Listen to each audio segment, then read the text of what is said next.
The personality of this president is a known thing. He takes and uses social media to put out his thoughts. Now, does the Fed have to make that decision based on what the president wants or what the economy needs?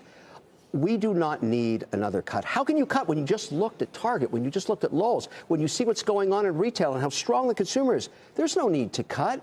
Save the powder. Wait for the real recession. At least give us 7,500 basis points to play with versus take us to zero. There's no benefit in zero. It kills the financial services industry. Do we worry about an inverted yield curve again? Should we worry about that, or are we just writing that off? Well, it's important to worry about because it happens so infrequently, right? So when you have an occurrence that's very, very rare and often signals a recession, of course. However, in this case, it's not telling us that there's weakness in all parts of the economy. It's telling us that people want to keep their money short and they're uncomfortable lending long. I mean, that's sort of what we're hearing.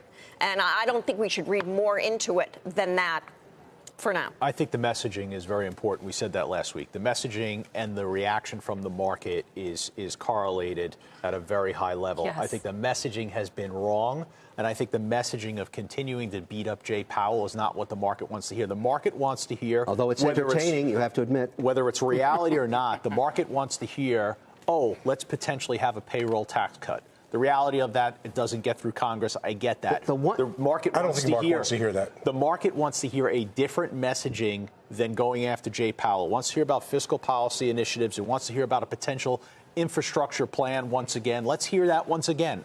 I think the market would feel better about that than what they're getting. You know, I agree with my esteemed colleague from Goodfellas here, Kevin O'Leary, which is that. That was actually funny, Weiss. It's the first time I've ever sat beside him with a good joke. The rest were substandard. I know, terrible. Substandard. Well, you have very low bars. As you were saying. When we sit together.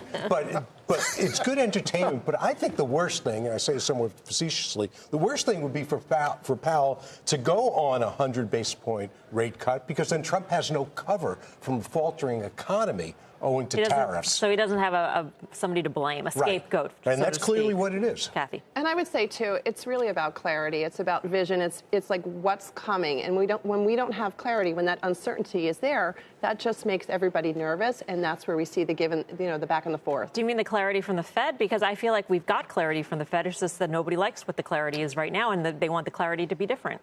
There is another index we should be looking at to really test how bad things are, how much risk there is. And that is the BBB credit spreads on corporate debt, both long and short. And it hasn't moved at all, including on the day when the market went down 800 points. It's telling you the real money, the smart money, the long money that's tied up in corporations is very comfortable with where we're at right now. And so until I see those credit spreads blow out, I'm not that nervous about pulling out of equities.